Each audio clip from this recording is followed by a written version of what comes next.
दोस्तों, जैसा कि मैं कामरेड विजय कामले साहब का जिक्र कर रहा था, तो मुझे ये महसूस हो रहा था कि मुझे वो शेर पढ़ना चाहिए। और कैमरे वाले भाई साहब, आप कौन से मीडिया से ताल्लुक़ रखते हैं मुझे बता दीजिए। मुशायरा मीडिया है? अरे वाह वाह वाह, थैंक्स, वेरी गुड।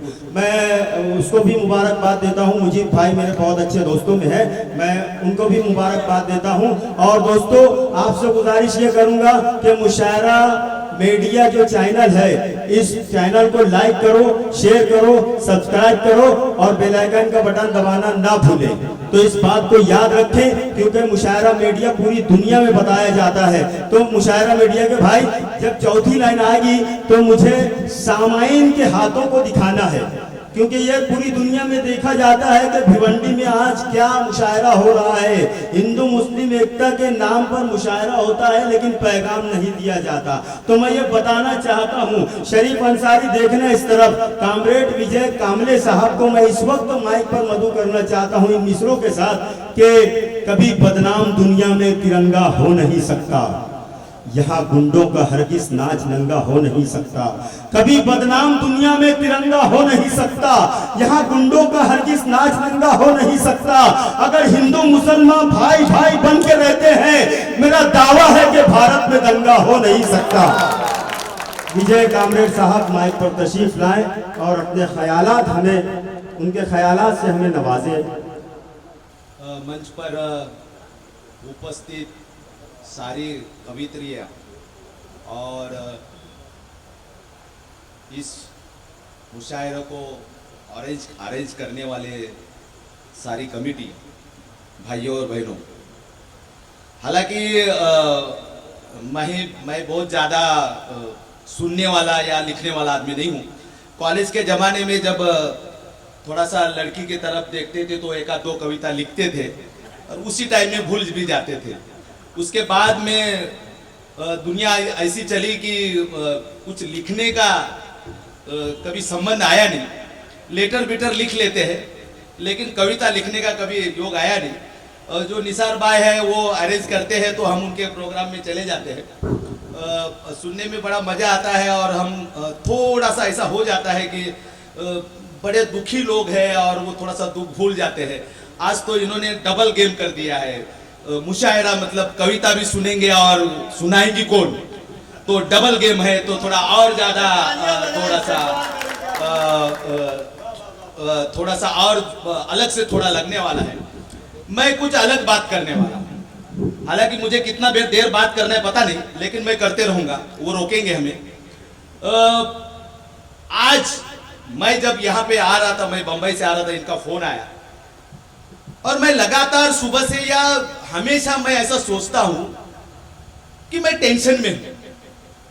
मुझे ऐसा लगता है कि जब मैं सोच रहा हूं कि मैं टेंशन में हूं तो इस देश का हर नागरिक ऐसा सोचता होगा कि मैं टेंशन में हूं।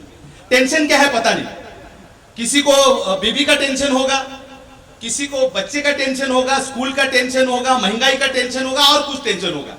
बहुत सारे लोग तो खाली मोदी के नाम से टेंशन में है, वो अलग बात है, लेकिन टेंशन में है। लेकिन किसी को पता नहीं कि मैं क्यों टेंशन में। और देश जो है वो आज की पोजीशन में ऐसी विचित्र अवस्था में है कि एक तरफ हम आजादी की बात कर रहे हैं, तिरंगे की बात कर रहे हैं, और हमारी आजादी छीनी जा रही कि क्या, ऐसा हमारे अंदर के अंदर हमको लग रहा है, इसलिए भी हम टेंशन में हैं।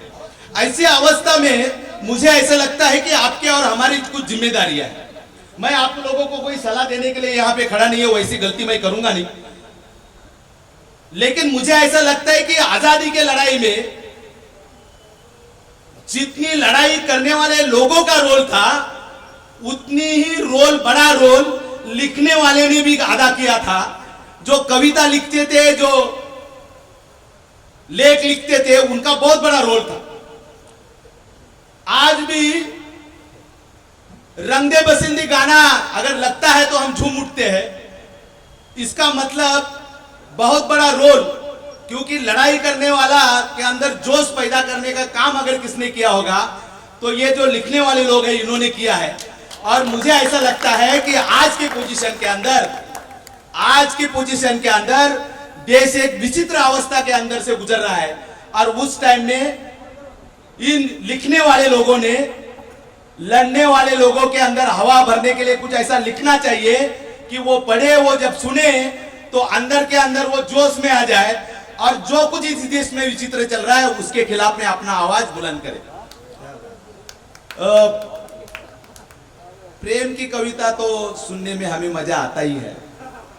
मुझे लगता है कि आप में से कोई क्रांतिकारक होगा और जो उस ढंग की कविता लिखेंगे ऐसा मुझे लगता नहीं। आज तो हमारा दावत ही दावत है। मतलब एक तो हमको मुशायरा सुनने के लिए मजा आता है, दूसरी बात आज कवित्री आई है, खुद सुनाएंगी और उसमें प्रेम के गीत सुनाएंगी, तो क्या है मतलब आज हमारा सब ठीक ठाक चलने वाला है, अच्छा चलने वाला है।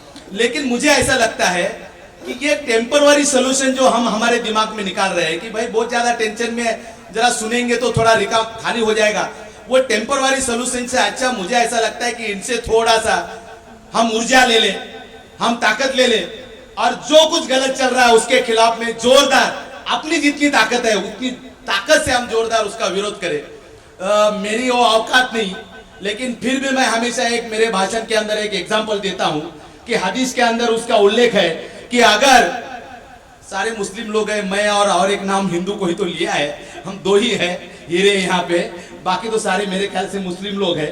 तो उसका मतलब मैं जो एग्जांपल दे रहा हूँ सबको समझ में आता होगा कि उसके अंदर ऐसा लिखा है कि अगर आपके सामने कुछ गलत हो रहा है तो उसका विरोध करो। क्या बात है, क्या आपकी अगर ताकत नहीं है तो बोल के विरोध करो। वाह, लेकिन मुझे ऐसा लगता है कि हमारी ताकत होने के बावजूद हम विरोध नहीं कर रहे और वो विरोध होना चाहिए। कदम कदम पे गलत काम हो रहा है, कदम कदम पे गलत काम कर रहा है, हो रहा है और उसका विरोध हमने मिलकर करना चाहिए। आज एक मैसेज घूम रहा है, एक टोरेंट के ऑफिसर ने 15 साल टोरेंट में काम किया और वो मैसेज उसने लिखा है और वो सारे जगह पे मेरे को कम से कम 35 लोगों ने भेजा है, एक ही मैसेज ग्रुप में तो घूम ही रहा है। उसके अंदर उसने लिखा कि टोरेंट चोरी की झूठी केस करता है, ये करता है, वो करता है, अमुक करता है, वो ये करता है, जो टोरेंट नालायक है, ये है, गधा है, पहलवान है, ये अमुक है, तमुक है, सब लिखा उसने। और फिर ये भी लिखा कि सारी पार्टियों को पैसा देता है, वो लाखों की संख्या में है, ऐसा वैसा, वो सब लिखा है। मैं ये सोच रहा हूं कि इतने जोर से अगर ये वायरल हो रहा है और हम सारे लोग अगर पढ़ रहे हैं तो हम क्यों नहीं टोरेंट का विरोध कर रहे, हम क्यों नहीं कर रहे। एग्जांपल दे रहा हूं, मुझे ऐसा लगता है कि अभी आज ऐसी पोजीशन आई, अगर हम ऐसी चुप रहे और विरोध नहीं करते रहे तो 2024 के बाद में हमको मुशाहरा भी सुनने मिलेगा कि नहीं मिलेगा, ये मुश्किल है, ये मुश्किल है। और इसके लिए मुझे लगता है कि आज हमारी आवाज बुलंद करना चाहिए। मैं यहाँ पे रुकता हूँ और बिल्कुल मैं आपको शानपट्टी सिखाने के लिए यहाँ पे नहीं आया हूँ, मेरी वो औकात नहीं, लेकिन हम सबने मिलकर लड़ना चाहिए। ये मेरा संदेश है। मैं शुभेच्छा देता हूँ सारे लोगों को कि जोरदार तरीके से, भले प्रेम की कविता, लेकिन जोरदार तरीके से आप उनको सुनाएं और प्रेम लेके ही यहाँ से चले जाए, भले 2-4 को छेड़ दे रास्ते में, लेकिन कम से कम वो तो काम हो जाए। आप सबको मैं शुभेच्छा देता हूँ, अरेंज करने वाले को शुभेच्छा देता हूँ, सुनने वाले को शुभेच्छा देता हूँ। मेरी बात खत्म करता हूँ। धन्यवाद। संघर्ष जिंदाबाद।